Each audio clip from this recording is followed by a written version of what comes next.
자유한국당이 국민을 위한 정치 따위는 조금도 생각하지 않고 국회 등원을 거부하며 정쟁에 몰두하고 있는 가운데 여러분들의 스트레스가 계속 올라가고 있을 겁니다. 그래서 정부가 그나마 할 일을 하고 있는 것 같아서 국토교통부가 최근에 한 일 중에서 잘한 일 하나를 여러분께 소개할까 합니다.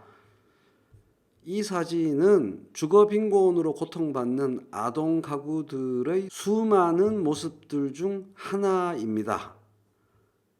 부엌에서 싱크대 옆에 쓰레기 봉투가 이렇게 놓여 있고, 세탁실 앞에 옷가지가 이렇게 쌓여 있고, 비닐봉지가 이렇게 있는 이런 가구, 단칸방, 지하방, 한국도시연구소 제공 사진입니다. 너무나 많은 가구들이 이런 상태에 있습니다. 국토부가 옥탑방, 반지하, 고시텔 등에 사는 아동 빈곤 가구를 위해서 주거 취약계층 주거 지원 사업이라는 게 있는데, 그거에 업무 처리 지침에 문제가 있어서 그것을 개선했습니다. 이제 이러한 아동 빈곤 가구들은 다음 달부터 수월하게 신속하게 공공임대주택에 우선 입주할 수 있게 되었습니다. 보증금은 50만 원이고 주거급여를 이미 수급하던 가구는 무보증금입니다. 임대료는 주변 시세의 30% 수준입니다. 아동 빈곤 가구라는 것은 19세 이하 아동이 있으면서 주거기본법에 규정되어 있는 최저 주거 기준에 미달된 주택에 사는 경우를 뜻합니다. 이런 데서 살면 안 될 텐데 라는 걱정이 드는 그런 가구죠. 거기에 아동이 사는 경우입니다. 우리나라 아동 주거 빈곤 현황을 보면 깜짝 놀랄만 합니다. 전체 아동 가구가 608만 가구인데 주거 빈곤 아동 가구가 9.4%, 57만 1000 가구입니다.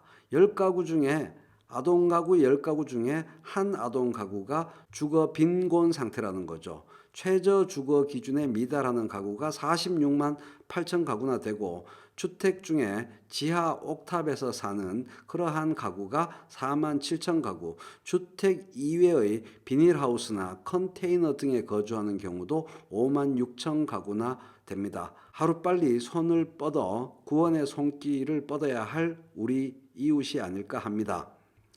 이번 업무 처리 지침 변경으로 임대주택에 이주하는 데 걸리는 기간이 기존 최장 3개월에서 7일 이내로 대폭 짧아지게 되었습니다. 사실 기존의 업무 처리 지침은 쓸데없는 서류를 너무나 많이 요구하는 지침이었기 때문에 문제가 많았습니다. 돈을 하나도 들이지 않고 단순한 업무 처리 지침 변경만으로 너무나 많은 가구들이 혜택을 입게 되었습니다. 기존 최장 3개월이 걸리던 것이 7일 이내로 입주 기간이 2주 기간이 짧아지게 되었습니다. 국토부는 여기서 그치지 않고 아동 빈곤 가구에 대한 추가 대책들도 가을께에 내어놓을 계획입니다. 정부가 아동 빈곤 가구에 대한 대책 마련에 나서는 것은 매우 바람직한 일이라고 생각합니다. 지금까지 정부가 추진해온 주거복지 정책을 보면 표를 가진 사람들을 우선적으로 고려하는 그런 정책이었습니다. 청년이 우선순위, 신혼부부가 우선순위, 노인이 우선순위였습니다. 한마디로 아동 나중 정책이었습니다. 그런데 선진국을 보면 전부 주거복지 정책에서 아동 우선이 최우선적으로 실행되고 있습니다. 주거 빈곤 상태의 아동은 말할 것도 없이 신체적, 정신적 건강을 심각하게 위협받으면서 미래 우리 사회의 건강한 어른으로 자라나는 데 있어서 많은 애로를 겪고 있습니다. 표와 상관없이, 선거와 상관없이 건강한 미래 사회를 위해서 아동 복지에도 관심을 기울이는 국토부의 노력을 칭찬합니다.